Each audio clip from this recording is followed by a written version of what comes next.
ayogedde mu Uganda tujja gamba nti money grows on trees. Tolimbye mwami Kisenyi. Yes sebo. Kituufu nnyo naye abantu. Ekyama ekyo tebanaba kizuula abasinga. Yes sebo. Era bw'okimugambaga. Byayogedde gye biri kweri. Kituufu. Abamu bawakana. Yes sebo. Naye nga kisinga okuba ekikulu kyekyo. Sente zimera ku ki? Ku miti. Tewali kirala wabula sente zimera ku ki? Zimera ku miti. Naye amagezi ago gajjeewa ag'okukwata emiti egyo okugifuula sente naddala amakoola kintu kikulu nnyo wadde n'ebibajjo katugeze nga omuhobolo. Yes sebo. Omuhobolo ebibajjo byagwo birimu akasente k'amaanyi ate gwe muti okusobola n'okuwangaala emyaka 10. Soko mbuli. Yes sebo. Lulianti twalabangako kibala kirinze kyembadde mmanyiiko kyokka. Ekibala kyo muhobolo. Yes sebo. Ogambye ebibajjo by'amaanyi nnyo naddala ebyemirandira babinoonya ensi yonna ebikola ki? Ensi yonna ebinoonya naye kati bannayuganda be twawendokwa batandikiraawo engudoko eyo gye twabawa bongereko n'endala baleme kukoma ku muti gumu kubanga myaka egijja nga5 ate bajja kuba mu kintu kubanga emiti gino gitwala obudde okkula kati bw'obanga otandise n'obanga osobola okufuna okwolesebwa okwo vision babanaffe abalokole oba babayita batya ba safety bo bagiyita vision okwolesebwa okwo nolaba ekitangaala olina tandikirawo kati tolina kulinda kintu kyonna kuba kati muno bw'anaayagala atandike mu myaka 5 ojja kuba omulese emirundi 5 n'olwekyo ekisinga okuba ekikulu tukole n'amaanyi tulabe nti bw'oba ofunyeyo kati ng'eyo entandikwa gye twabawa bongereko abadde n'omuti ogumu simba gibeere 10 emiti gibeere 10 jigebeera 2 gibeera ogenda oyongerako kubanga oli asobola okutula nagamba naye nina wano akataka kange emihobolo neetaaga emeka nga sente sizirina n'abalabalamu awo agenda okulaba omwaka guweddeko tasimbangayo nagumu ne bimusobera naye ng'ekisinga okuba ekikulu kutandika tutya nnyo okutandika naye bwe tutandika mwami Kisenyi nsuubira nti ebisigadde bali kusanga gwe weewumulidde nga kaweddemu nga gwe bintu byonna ng'oliisa buti ng'ate bo batandika okulowooza nti bannanga olina sente gye wazibba. Tolina sente gye wazibba wabula nti ebintu obiraba mangu n'olwekyo nga bajjajjaffe bwe bagamba oba abantu bawano nti omwangu yatta enswa tulina okuba abangu abantu abasinga tetutera kuba bangu era mu mbeera eyo mbaanirizaako nnyo beebale kumpuliriza Omukenkufu Nyanzi Julius mbadde ntandikidde mu jjiya ati sente bwe nziraba ku miti ze zindalula bulaluzi naye nga mbalamusizaako Prof by research bwe nsinziira okubaweereza kyekitongole mu mpeerereza tuli awo ku ikotoolyo tubeebaza bonna abateeka mu nkola ebintu bye tubagamba nga bwe nkugambye mwami Kisenyi nti omwangu yatta enswa nja kwebaza abalimye mukuna abamukuna batandika okuleeta makungula makungula abantu balimye mukuna tewamugaba mu mwezi gwali gwakumeka November yali August September twali tumutandise naye kati tuli basanyufu nnyo nti abantu ekintu bakijjumbidde era bwe tukyukata ate season eyamukuna ewedde mama ekitegeeza yebakira wali kati ne bwagolokoka alina kulinda ate season eyingirewo kati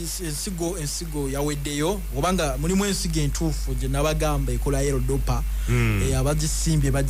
yaweddewo amakungula gawedde kati ate tulina kulinda ate kirime ekirala kiddako ng'ate kyetwatandise ye flax sono twamwogerako myaka mabega eyo kubanga luno lujegere mwami Kisenyi luno lujegere lw'amaanyi nti kati luyunga kati abalimye mukuna bonna tumuguze abasinga abatanaba kuleeta baleeta sande esemba mu mwezi kati bali baleese sande kosajjo kati abanaddako bajja kuleeta mu March abakyasigazaayo bakyasigazzaayo amakungula gaabwe kati ago tugagula kasita ekikulu kujja na risiiti okulaga obwannannyini abantu tebalina keerabira abantu baffe balina obuzibu ne bookkeeping oli mutuufu bookkeeping tebamanyi risiiti ki gyaleeta kuyagulira ensigo kubanga gwoba oyagala oli aleme kuleetera nsigo etaava wuwo kuba gwe wuwo omutindo wagukebera exactly quality ate abala baleeta semuye abatalina risiiti baleeta semuye kati ate n'olabya ddala nga mu kumpanya bantu baffe balimu obukumpanya nomugamba katiraga ekiraga nga tesijina simanya yajja omuliro yagwa mu mazzi omwana yajigaaya enkuba yankuba nengo genda okulaba akayana ayina semuye jakabini olabira ddala nti ayagala kuyisa abanne kulitalaba naye awo ne bamana akazuukuka aba yerimbye kye basoko kunjigiriza management ebintu gye birina okukola ki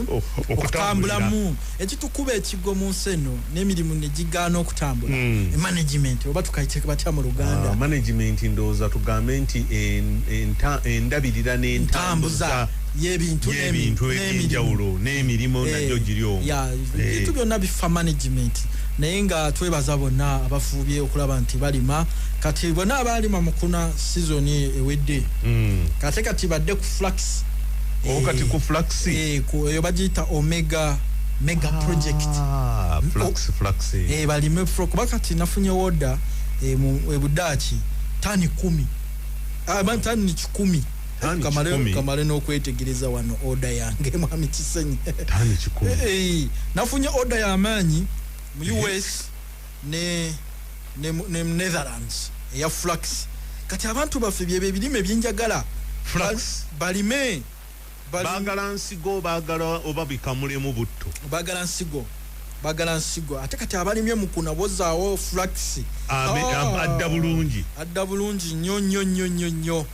soko tuyitire mu flax oyo katono flax twamusomako edde mabega naye abasinga bondooza beerabidde oba oli awo n'emboozi abantu yali tennabakwata mugamba flax kyeki flax bwe busigo somamukawo olabe orders omanyi kati ako kakwako n'olabako golabako byange ebyomunda tuli mu Nezalandi ko kamu nja kusomamu sijja kusoma byebuziba nja kuyitako buyisi tubadde twagala organic flax balina wano grade sebo gye bakuteereddewo ebyuma gw'obirina ndowooza ogimanyi bulungi nnyo tumwagalira ddala mu bungi this could be an excellent long term opportunity nti si kyakaakati mu bumpi bwakyo wabula kibeere kyalubeerera nti sebo tukusabye otuddemu ku nsonga eno mu bwangu kati omwaka nga gutandika eyo dda wezajjira guno 2023 naye abalimi bange balina kubanga abalimi mukuna babadde gumu kakaaga omutwalo gumu mu kakaaga buli kiro angamba abungi mukuna babadde mutwalo gumu mu kakaaga ndi wamaanyi engazi wamuko kati ekitegeeza bwe bavudde mu gundi mu bijanjaalo ebyo kati njagala batandike season yeno tutandike flax kataleka kaze kanini nnyo email nyingi wano sebo njirabye sebo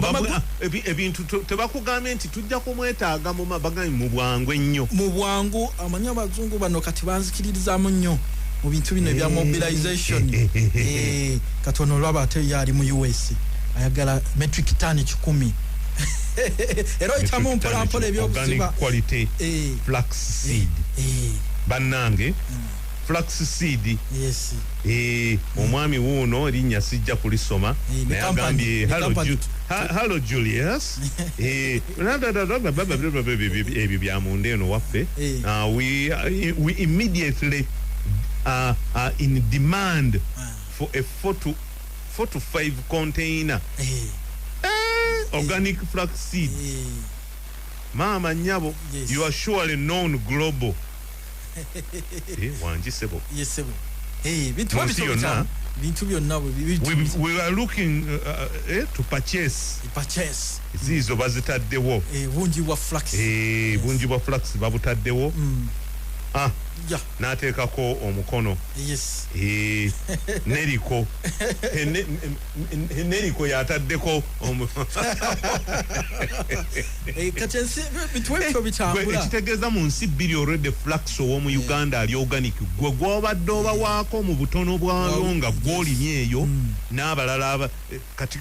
bo bamukakasa bamwagala mu bungi era kati project eyamukuna yawedde season yawedde kati atalima mukuna bwotyo bokoze eki ekyo linda lulala kati tuli mu flax ono bwe musimba ngenda kutwala emyezi emeka kuba njagala twetegeke bulungi manye oba nteekwa okuba n'amazzi agafukirira oba kiki kyonna atwala emyezi ena emyezi ena ate kati ekirungi nti abantu baffe nnima bagitegedde enjawulo wakati wa flax ne mukuna nti flax ye talanda asakatira kiba kisaka bwe ekiti kyagenda asakatira ate kati twafuna style eno y'okunnyika mu mata ekoze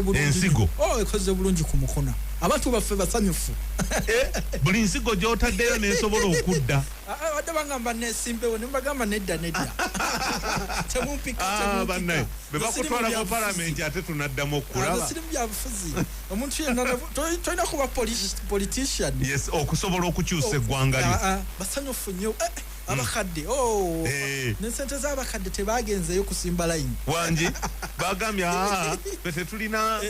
kazigira zibaayo naye ng'ekisinga okuba ekikulu flax akulira emyezi ena egyo bw'omusimba abajja kuwa amakungula kati nga tekinologiya eno gye tukozesa ey'okunyika mu mata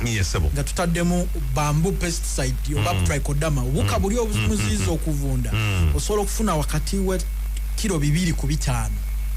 200 to 500 baga 2 ku 5 alimye obubi baga 2 alimye obulungi baga 5 naye nga buli kilo ya mitwalo 2 akubisaamu omukono emirundi 2 era eno nagiyise double project mu nsawo emu ey'ekikumi kilo 10 bukadde 2 bw'oba oyina oba n'ensawo zo bukadde 5 mu myezi ena ate nga ayina akatale nga bw'okalabye nkalabye kanene simanyi nti tulina okuvaayo bannanga akatale kano tukawambaatire tukakwatire ddala tukawambaatire abalimi baffe balime tesibagaana kulima birime birala basigale nga bakola ki balima biri ebirala oba kasooli tulina okulya emmere omwanyi monde muwogo ne tufuneyo cash crop nga bwe tubadde ne mukuna kati tugenze ku ki ku flax kati ekitegeeza bwe nnima eka ya flax yevaamu obungi ki eka ya flax evaamu wakati w'ensawo 2 ku 5 okusinziira ku ndabirira era nga mu eka wetaaga emikebe ena ja flax emikebe ena egya flax buli gumu gwa omutwalo emitwalo ena n'ensiga wali kati bw'ogifuna emitwalo ena manya emikebe ena funa amata amata ago tutekemu ekirungo kyaffe ekya trichodama ekyo kirina ku Prof bantu bakitegedde abalimi baffe kubanga nali nkinyonnyola emyaka ena emabega kikola okuva mu migaati ojjukira bulungi nnyo kati bakitegedde bw'oteeka mu mata oba bambu ne bambu twamusomesa amabanda wano twagasomako mabanda nekugamba ye plant vaccine buli wonyiika ekintu mu mabanda bambu pesticide kigemye obutalwala kati nga amabanda bwe gatalwala nikamu ensigo yo kiro kiramba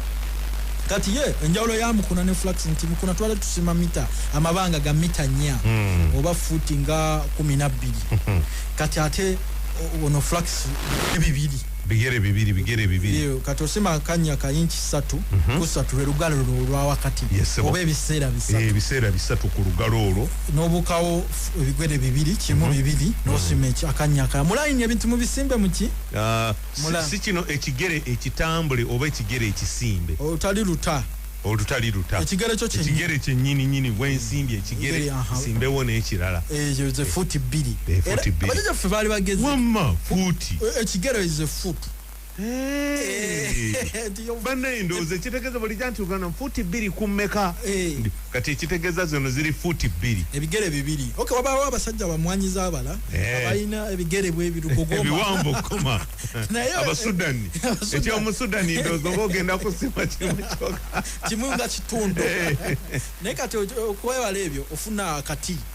n'opima ku bantu abalimi kati balina enkoba balina tape measure n'opima futi 2 n'osima ekinya ekirala n'obuukawera futi 2 n'osima ekinya eyo line paka lwomalayo yikayo kati era n'obuukawo futi 2 okusima line okuva ku line okudda ku line endala tugamba mu bwangu ziri futi 2 kummeka line emu wakati w'ebinnya futi 2 wakati wa line futi 2 kati ensigo jo wanyise mmata nga galimu ekirungo kiri otekamu obuweke bunabona buli kinya bunabona paka rosimba ki ikayo luli twatekangamu akaweke kamu ne yali nsobi tutekemu buna kitegeza nti luli bwe twasimba bwe tutya makungula gakendera ko gakendera nti kati olusa abamu abaana tekako ettaka lingi nensigo najizika ala najisaka ejinja neremerero okumeruka atenga kasigo katono katuteka mbona at least chances ziri high bajitanga probability swasomanga probability nti na ameruka obona nga flax wakola ki akula talumbibwa buuka talwala jukira nayo makola mutukola lineni ngwezali era nmaseyo katonda nga kiriza njagala kuba wa teknolojia musandawo neemu okukwata amakola ga flax n'okolamu olugoye olwawulu wamana kikuba nina we nakiraba nga naye nga bujirani babusanirira ne bakola batya ne babuteeka mu mazzi ne bakola batya yesebo eyo ogenda okulaba nga ajja mu lugoye je bayita fiber project fiber changu nnyo wetaga just machine gira osoka nogonza material eyo n'omupalupinga n'agonda n'omuteka mu machine nekola mu wuzi fiber wuzi zone nozigatta takena ja siwa amaanyi nja kubuuzako bana aba Margaret Tower wano Troy makerere bana abana aba art fashion and design oba bali bafunye ku donation rusasi donation zilwawo okujja asine baba webyuma ngatete bikola kinne unyisa ku university y'abayifu asene nkwata ebyange nembireeta nete wali tabbo chuma chiwagala chuma naye kati ekisinga okuba ekikuluma mukisini abantu baffe babe bangu kati abadde alowooza ku mukuna kati project yawedde season yaweddeko era bannange kati kyetuli mukola kugula kubasimba kugula kubasimba ne kati bwoba yaganawo okugattawo jangu muki mu flax nyonyo ate nawe gwe wamukuna gwe twaguzeeko tolaza ata kasente akabalimi okabamanyi kasita bafuna kasente nga bazina gudikude gunteese nga byokwerabira nga alyoka agenda nga zonna agamba iti zote ate mukola iti zote mujate musimbe flax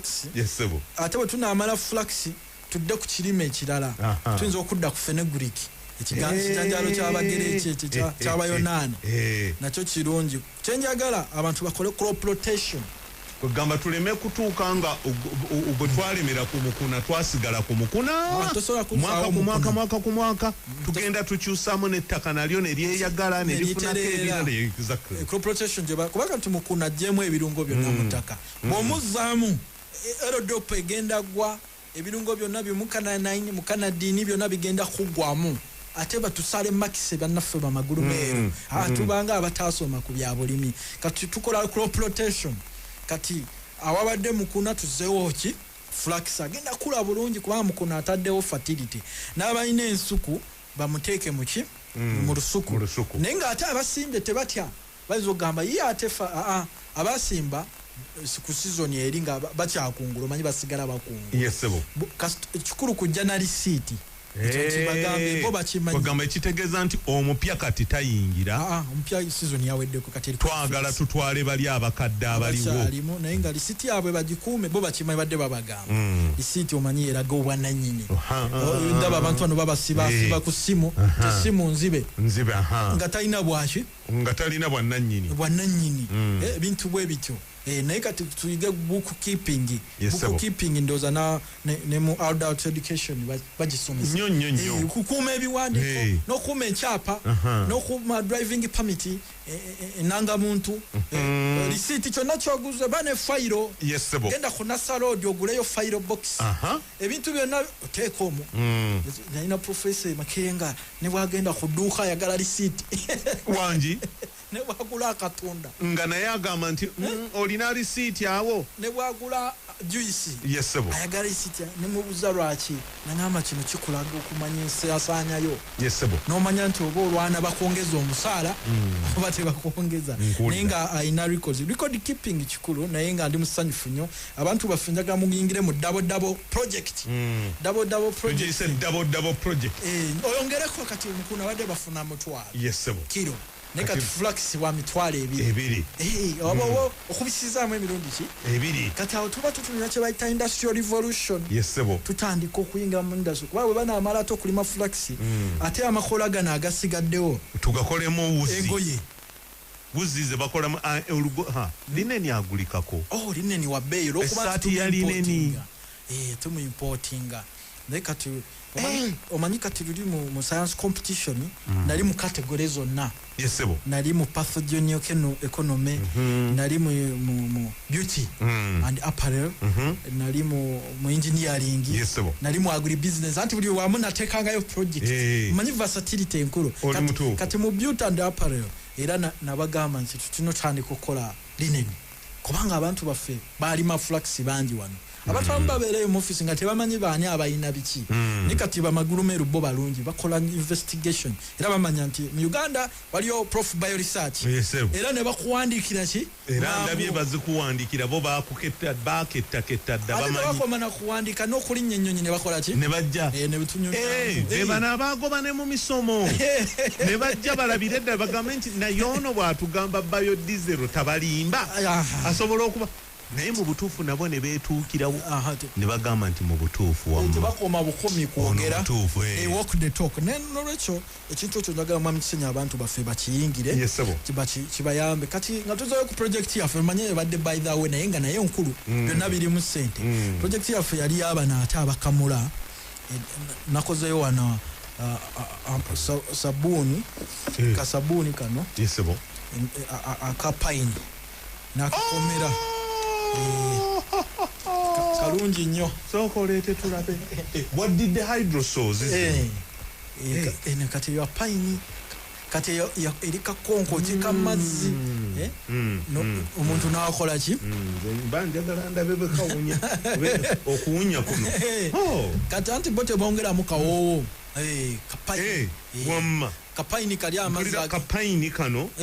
mwekali nkawulira n'akakomera katonotono tewakubye naye kapayini wamma kensi kati amazzi kitegedde singa okubyemu akakomera ak'amaanyi baaba akakomera ak'amaanyi keetaaga nga twoza bano toileti z'abaana abalina infection ez'amasomero n'awakaba oba nga wammwe waliyo infection liquid soap weba weetaaga bannayi zino nga sente zennyini bulijjo abantu amazzi gababadde bayiwa mayiwe abantu balina obugagga kyova njagala tuyingire mu industrial revolution kuba kati abantu bafunye exposure ndi musanyufu abantu bamanye era omuntu ogenda nawe code pressing extraction olulimi lukyuse abantu lutandise okukyuka kati naye badde bakola ku domestic level bintu byakugezesa bugezesa kati njagala bagende mu industry kuba tugezaako okukwata abazungu gapu gye baatulekera y'amaanyi kuba kati bali ku fourth basooka mu first agricultural revolution bya bulimi ne bagenda mu industry kati we baava mu industry ne bagenda mu information technology zino TV wezatandikira internet Google zani kati bali mu fourth artificial intelligence mama artificial intelligence petulira mpulire oteka ke kifaananyi ne bagamba gwe mu Michael Kisenyi simu ne kwa gono Michael Kisenyi wazaliwa ku mwaka guno bino byosinga okwagala na bikino gamba bino byonna byo genda mu bwengula eyo na artificial intelligence ne drone ezevuga zokka waliwo ne robot Sophia Sophia myaka ina yagamba emabega yagamba nti sagala Will Smith ayine empisa embi then last year nakubo Chris Rock oluyi nekitukiriza robot abamu bali balowo mbunugu oli actually bali abamu bagamba mbu robot eyo kirabikandozo omuntu eyaji programming yatayagala Will Smith naye yo bakwata bukwasi information ekwata ku muntu okuvira ddala byazakola n'enneeyisa byonna robot ye negamba oyo simwagala robot yakipredicting nekikyukirira kati artificial intelligence kati tunabatuukayo actually waliwo ne mu artificial intelligence bana abawuga babakolera essuuti gye bambala mu mazzi naye nga basooka kugikupimako n'ekuuma heat nga ne ekuuma gwe esoma gwe era ebawa ne result eri bw'oba owuga negamba ali ku speed bw'ati omukono gwe bwe guti guno bwe gukola naye nga suuti eno gy'ayambadde ey'omu mazzi swimming suit yebawa information kati ye fourth abazungu bwe bali artificial intelligence batulese kati fe tugezaako omanya waliwo edda omuyimbi yayimba nga abalema tubebbere katugezaako n'okubebbera naye nga ekyamazima tetulina musingi kubanga ne first revolution agriculture nayo tetunnaba ebadde subsistence nnyo ng'abantu tasobola kufuna akasente mu mukono tasobola kufuna sente mu flax tasobola kufuna sente mu birime bino omulimi mwavu bampale nnyo naye ate nga ate abalimi mu Europe bagagga nti omuntu okweyita farmer oli fama abeera fama waliwo gundi mukwano gwange ali Kuwait yanyumiza n'angamba nti eri fama yagula ku motoka empya mwaka ku mwaka ye enkadde zino n'agula oba Hilux nga kati omwaka guno gugenda okuggwako ng'eyagitwala ng'agizzaayo nga bamuwaamu empya 224 fama naye kati wano ate ye mwavu kategeza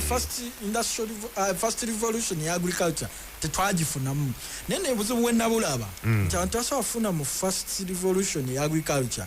nga tewali industrial revolution kubanga farmer ono yaliikiriza industry nemuwa sente kati nga bw'obadde olaba nti abalimi ba kalitunsi oba aba pine badde bafa obwavu naye kati bwe batandise okukamula amasanda era bannayuganda engalo bazikube nnyo kubanga emyaka 5 emabega abachina baali badondola bannayuganda kano kama kaffe ku masanda ga pine nga bagatwala ngakuwa 2,000 mu muti mu mwaka omulamba nika bwe nayigiriza abantu okugattako omutindo ku masanda ga pine abachina bagenda okudda abachina bagamba checha anyono yayingidde mu kintu kyaffe sebagamba shonda bwanchi ate kati ndukira obadde ekiguddewo mu Uganda obuchina obadde bulembeka amasanda tebuli scientific tebuli technical nabo badde batume messenger nga batwalira eri nekati abantu babasanga badistilling amasanda gaabwe era tekyo yali muntu gwe badondola kati abachina bagana naffe tukola turpentine abachina bangambye ababatunza abadde bali babatunza kati nga bechanze abachina twabagambye turpentine ne bagenda ku Google ne batandika okubuuza where did you get the knowledge amagezi mwagaje kati ya Uganda empya gye twagala ng'abantu balina potential bo bamanyi tetulina na magezi getufuna tulina capacity kati olaba nti kino kye twakola ekyobawa distillation knowledge kyaba empowering abafama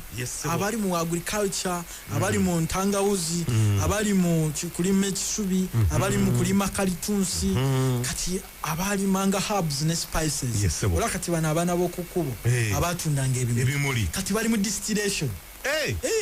babagoba ku nguudo abapulana baffe naye bambiri ne bajja ewange kati ebimuli byabwe bye baatundanga kati babikola ki babisimbye abamu babisirimira mu bipooti ne bafumba mpola mpola n'afunayo lita 2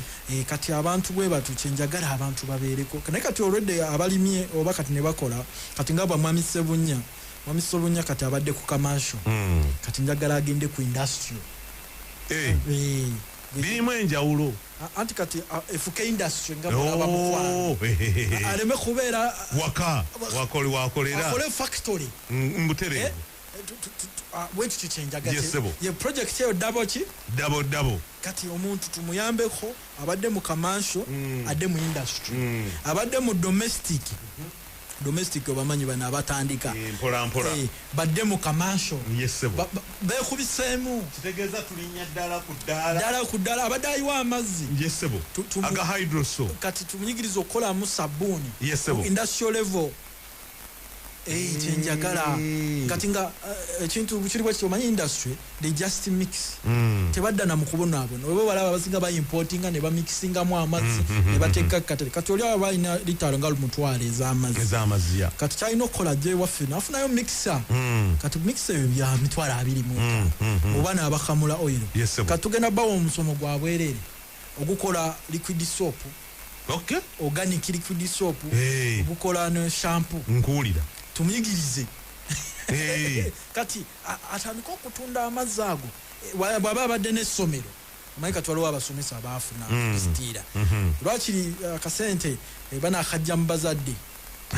nti omwana temumugulira liquid soap ow'okusomero gwe twagala yekka gyali kubanga kati olaba kati tugeze ngaaga amazzi ga pine oba agakakomera oba agakalituusi toyire teddamu ku kyuma ate n'obuuka obulwaza abaana infection nabo buba bufa bonna buba bukola ki bufa okusinga okukozesa ono ataliimu kintu kyonna oli batabula kemiko zaabwe eyo ne bakuleetera buleetezi ate kati ono oyo castil soap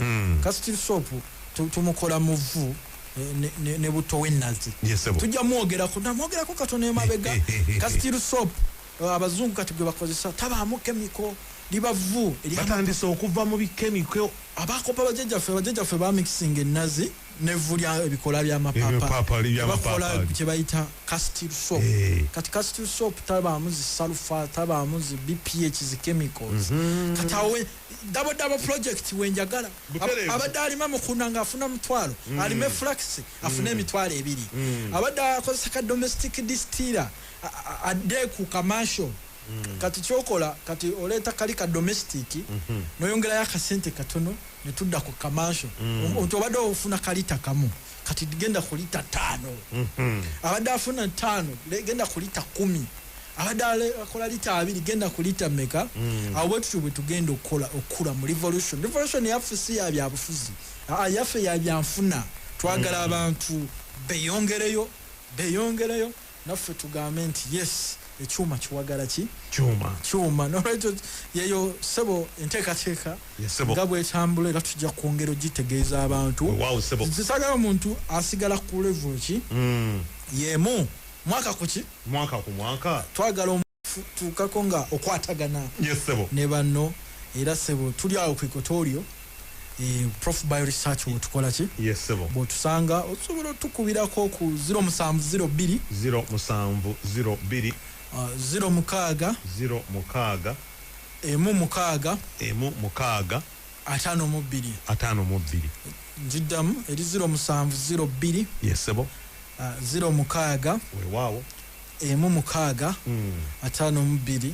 ne MTN eri 0779 51 96 52 kwikotorio wali jangu abadde alima mukuna katodde utandika okulima flax tozikiza terikola ki terikuza mundu kugombolola buterevu tuka ku kino ziteekwa okukekera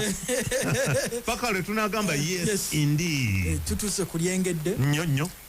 ate abadde akozesa ka small distiller jangu tufune commercial ate abadde akozesa commercial jangu ofune industrial ate byonna weebiri muntu tukwogera ati tiki kyoyinawo kole bwe tuti neki ne bwe tuti ekyuma kiwagala ekyuma double nnyo lwaki nedda omanyi babeera mu kanisa ne bayimba double ya mwoyo tetugamba double ey'omunsawo eyebikolwa omuntu akirabako nti yes everything double ng'ebintu byedabolinga kale weewaawo mugana wange emboozi y'omukenkufu bwetyo bwe tugifundikidde tugenda kuba ate na omulimisa kisomose ayingirawo